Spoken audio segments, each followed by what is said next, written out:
How's it going, guys? KennyBuilt checking in. So today I got a tuned G37. I want to touch bases on something. So there's a lot of issues.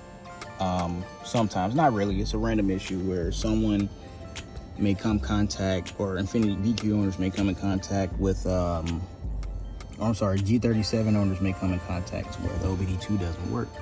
As you can see here, it's working. This is for data logging and whatnot. So I'll do another video on that, but basically I wanted to get my OBD2 to work. So I'm gonna give you guys a few signs to help you understand if you know what fuse is blown and where to check, and how to know if that specific fuse is blown, and I'll show you the location of that fuse.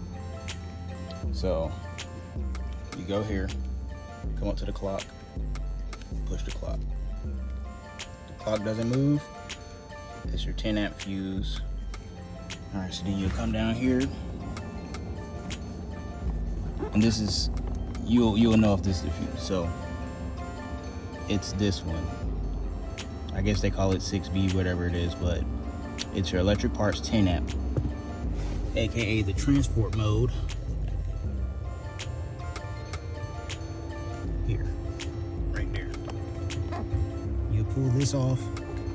Don't be scared, just pull it off. It'll come out in one piece, the plastic, and there's a 10 amp fuse behind it, and you replace it. I'll upload pictures showing the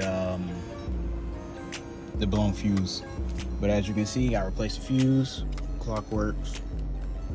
Also, one thing I did notice is that my radar would stutter when I put it in the accessory like that.